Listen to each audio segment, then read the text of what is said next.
Hi, and welcome to another episode of My Mom Friend, where I basically wait for my baby to take a nap and then I prop my cell phone up on her toys and try to record little tidbits of hopefully semi-helpful information for other moms.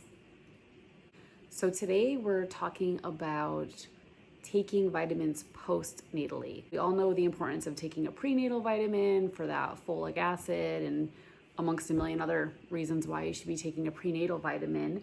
But what I didn't realize going into my postpartum era is that it's important to keep taking vitamins for a few different reasons. No matter what, you've given birth to a baby, you've lost some blood, you've had some nutrients depleted just through pregnancy in general. So it's really important, whether you end up breastfeeding or not, to replenish those nutrients for yourself. So some of the biggest ones are iron, right? Because that's going to come with that blood loss, whether you had a vaginal delivery, C-section, you lost some blood, okay? You also might just be anemic in general from being pregnant. And so it's a good idea to take a little bit of extra iron to restore that. Next is vitamin D. That's really important for mom and baby, but right now we're just talking about mom. Really important for your mood and for your bone health. So it's a good idea to keep supplementing with that even in the postpartum phase. Omega-3s, really important. Another nutrient that may have been depleted while you were pregnant, and it's really important for your mood and for your overall health. The vitamin Bs, all your B6, B12, etc. are important.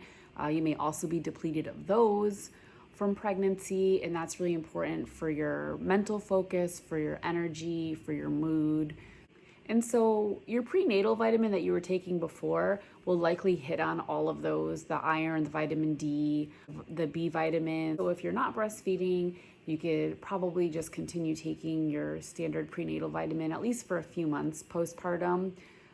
If you had a lot of blood loss, or if you're already anemic in pregnancy or before, or immediately postpartum, your doctor probably put you on a prescribed iron tablet for a little extra boost, so you would continue taking that.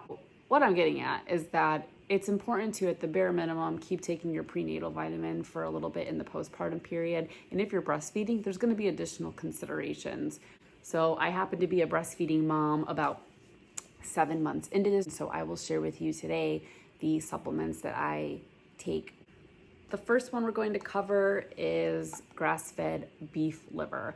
So this one was recommended to me by one of my acupuncturists. There's two in the practice that I go to, and they each recommended something different in the immediate postpartum period. So the first one I'll cover is the grass-fed beef liver. Well, beef liver is known as nature's multivitamin. It's naturally high in B12, iron, folate. Let's see what else. CoQ10, zinc, copper, choline, vitamin A, hyaluronic acid. And my guess is probably protein too, seeing as it's beef liver, but that's not listed on here. So the reason my acupuncturist recommended it is kind of as an all-natural way to build back my blood. So it's known as a blood builder. We're not talking about the literal red blood that runs through your veins. When TCM, or traditional Chinese medicine or Eastern medicine, talks about blood building, they really mean this like life force or chi that's in your body.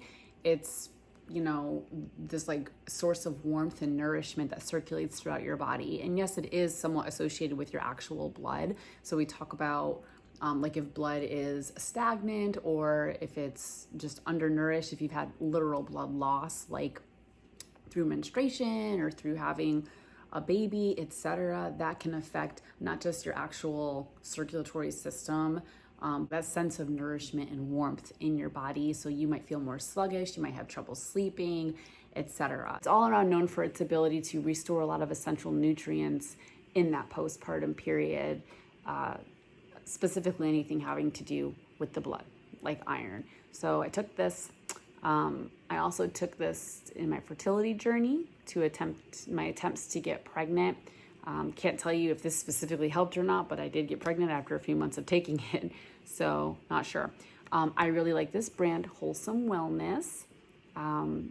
there are plenty of options on Amazon. I went through a bunch of reviews and looked at different quality stuff, and this was the one that I landed on. This serving size is 4 to 6 capsules, and it recommends that you take 6 capsules a day, and if you have side effects, then start slow at 2 to 4 capsules. My acupuncturist just told me take 4 capsules all at the same time is totally fine. You don't have to spread them out through the day, and that's what I take. So ultimately, I take 3,000 milligrams, but the serving is 3,000 to 4,500. So that's beef liver, and so I take 4 of those a day. Next up, this is MegaFood Blood Builder, and this is the one that was recommended by the other acupuncturist in my clinic. So I was taking this one immediately postpartum because I wasn't a big fan of the prescribed iron pill that they put me on, the ferrous sulfate. It was making me constipated, and I just wasn't a fan of it. So I was really drawn to this one because it had iron in it, which is 26 milligrams or 144% of your daily value. But it also has vitamin C, folate, B12, and it's made from a whole food blend. So we've got beetroot, brown rice, organic orange, and organic broccoli in there. And so it made me feel good about, again, building your blood back in more than a way of just iron. And I like that it doesn't cause constipation, and I just felt really good taking it. And as this bottle started to wind down, that's when I was bringing in the beef liver. So I had these two overlap, even though they essentially kind of do the same thing according to my acupuncturists. But I'm probably going to stick with the beef liver for now, just because if I go into my fertility journey again, it's nice to just already be on this one. So now that this bottle's gone, I probably won't refill it, and then just keep up with the beef liver. Next, we have a postnatal omega-3. So this brand is Nordic Naturals. I was taking Nordic Naturals prenatal omega-3, which is a little bit different dosage that's needed in pregnancy than is when you're postpartum. So again, omega-3s, those are really important for baby's brain health, but also for mom too, because that's one of those ones that you can become easily depleted on when you're pregnant. So we're trying to increase the amount of omega-3s in our breast milk. This helps our mood, it helps our brain function, it can help our hormone balance, and then overall just postpartum recovery. So again, whether you're breastfeeding or not, really good idea to incorporate a postnatal omega-3. But if you're breastfeeding, definitely want to incorporate this because your postnatal or prenatal vitamin probably won't have omega-3s in it, or if it does, it's not nearly as high as it is to supplement with something like this. These are good. Like I said, I really like the prenatal version of these. These are lemon flavored, so if you burp them back up, it tastes like lemon versus like, I guess, a fishy flavor, which threw me for a little bit because I'd burp and be like, why does my burp taste like Sour Patch Kids? I don't remember eating Sour Patch Kids. No, this is why. So if you don't mind that, it's good for you. These have 1,120 milligrams of total omega-3s split between EPA and DHA. So, bam, really like these. Next, speaking of a prenatal, postnatal, so this is MegaFood, so the same brand as my blood builder that I really liked, but this is Postnatal Baby Me too, and this has moringa in it for breastfeeding support. We'll talk about that in a minute, but that's why it's specifically they say for lactating moms on here. I really like this one because you can take it at any time of day, even if you haven't eaten. That's what it says on the bottle, so it won't give you an upset stomach. Like I mentioned, it has the moringa in it. The jury's still out on that, but there's some studies that show that it can help to increase breast milk production and flow, and others show it has no effect whatsoever. So, like I said, jury's still out. I did not purchase this because it has the moringa in it. Not concerned that it has it in there. The studies, while they show that it's varying and how effective it is for breast milk production and flow, they all pretty much agreed that it's safe for baby and safe for mom. So I don't worry that it's in there. It's like, if it works, great. If it doesn't, it's not a big deal. This is going to have pretty much everything you need in it, basics wise, once you're postpartum and whether you're breastfeeding or not. The one thing it doesn't have enough of for my liking is choline, and we'll talk about that in a moment. It has 200 milligrams, and you're really recommended to take 550. if you're breastfeeding. And for iron, it's only got 9 milligrams. So this alone is not gonna probably replace all your iron postpartum, which is why it's a good idea to supplement with either your prescribed iron or something like blood builder. So second to last, we have vitamin D and K2. This is by the brand Needed.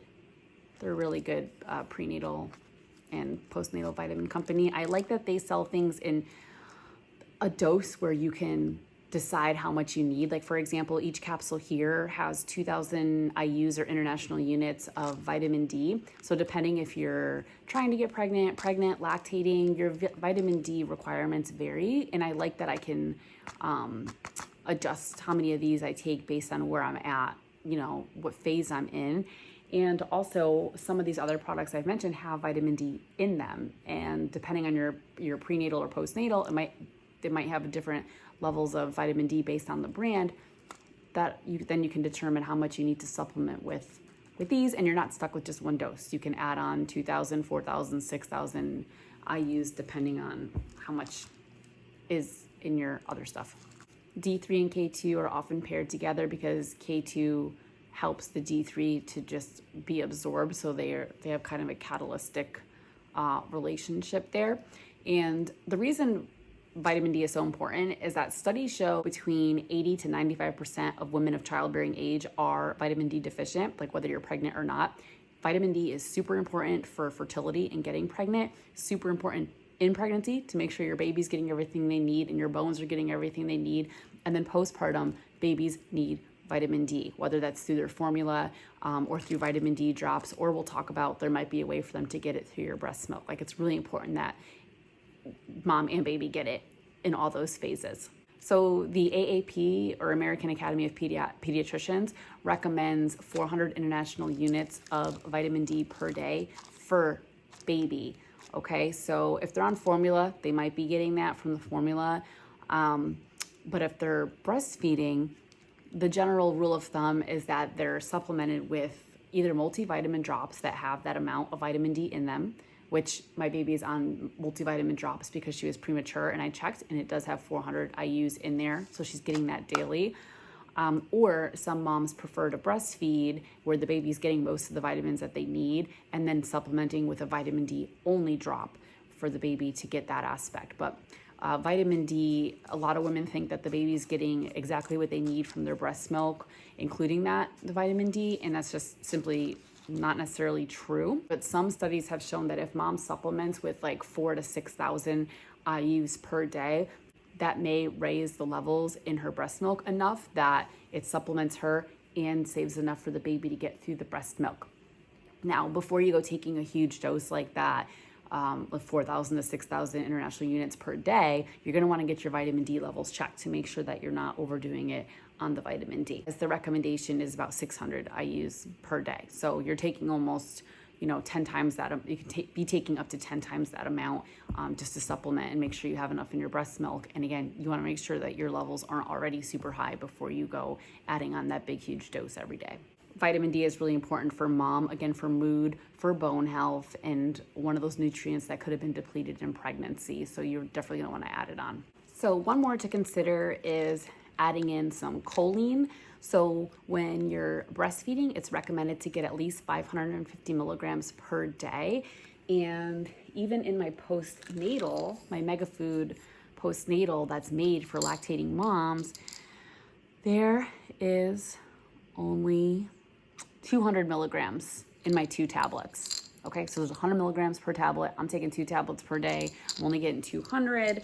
So if I want to supplement, these tablets are another 250 per capsule. So honestly, I would probably just take 2 of these. So that's 500 right there, plus 200 in here for 700. Okay, and the reason I do that is if I only take 1 of these, that'll be 450, which is 100 less. And I'd rather take more than less than what I need. Also, studies show that choline is safe up to like 3,000 milligrams per day. So I'm not too concerned with, taking 700 versus 550, the recommended 550.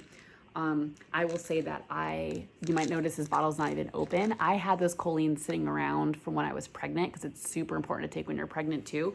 But after baby, didn't even think of it for some reason, didn't think I needed it. And then when doing research for this video, I found out that I should have been taking this the whole time. So I'll go ahead and bring that back into my mix. So I'll probably add on 2 Cholines per day. Again, for my health and for baby's brain health, to get that into my milk. Last but not least, this is empty now, but I was taking encapsulated placenta. My doula prepared it for me and gave it to me in this cool little light blocking glass. So encapsulated placenta, I'll probably do a whole video on it in and of itself, so I'm not going to go into the benefits or the risks right now, but the general thought is that it can help to rebalance your hormones, and it can also help with that blood building. When I was on the fence about having my placenta encapsulated, my acupuncturist was like 100% do it. When they're in school and they learn about all the different Eastern medicine and the chart of all the different herbs and everything like that that can help, encapsulated placenta or placenta is actually on there as like something that can be administered. So women should only take their own placenta. I don't know if your partner's interested in that in any ways, but it won't help if your partner wants to take it. It only helps the person who it came out of. Recommended dose is a lot higher than what I was taking. I actually took only 2 of these a day over the course of like the first 3 months postpartum. And then I later learned that I should have been taking a lot higher dose for like the first 4 weeks, and I would have run out of these a lot sooner, but I kind of made them last. That worked for me. I felt like my mood was pretty stable, and I recovered physically pretty well from my C-section. And some people notice that their milk is reduced, their breast milk is reduced when they take encapsulated placenta because of the hormone content in it. There's progesterone in it. I didn't notice that. I was an oversupplier for a while, and I always thought that was in part thanks to the encapsulated placenta. And then I learned that it can actually lower your flow. So who knows? But I don't know what I don't know. So I only had 1 baby, and in that postpartum experience, I took encapsulated placenta, and my experience was pretty good. Like I said, recovery-wise, emotionally, physically. And I did kind of feel a hormone shift when those ran out and when I stopped taking them. So maybe there's something to it. But like I said, I will do a whole video on encapsulated placenta and the benefits, the risks, and the normal dosage and things like that. So I hope this helped someone out there decide what vitamins, if any, you need postpartum. Remember, the biggest things are whether you're breastfeeding or not, your body just went through a huge experience. You've been depleted of nutrients and lost some blood when you had the baby, so you're going to want to replace at least that iron, vitamin D, omega-3s, those vitamin Bs, things like that. You're gonna want to at least keep taking your prenatal vitamin. And then if you're breastfeeding, that adds a whole other layer of things that you need, because you're going to be further depleted, and now things that you want to make sure get into your milk to help baby. And so that's where a nice supplement like the MegaFood Postnatal, that has a lot of the stuff you need already in there, can come into play. Honestly, if you didn't really want to watch this whole video and you're like, please just help me, I just want to take like the bare minimum and I don't need to hear the whole spiel, I would just get the MegaFood Postnatal Baby Me. And then if you're breastfeeding, add on 1 or 2 more tablets of choline, or enough to make it as close to 550 milligrams per day, depending on the brand that you get. Add that on, and then add an omega-3, because your postnatal is likely not going to contain omega-3s because they're in oil form. Yeah, mine has absolutely no omega-3s in it. And then if you've got the time and the mental space and you care, you can add on a blood builder or beef liver. And then you got your vitamin D, which is important for baby. But if you want to go the route where you give the baby drops from an external source, then you don't have to necessarily worry about supplementing yourself with any extra vitamin D. And I will see you next time. Thanks for watching.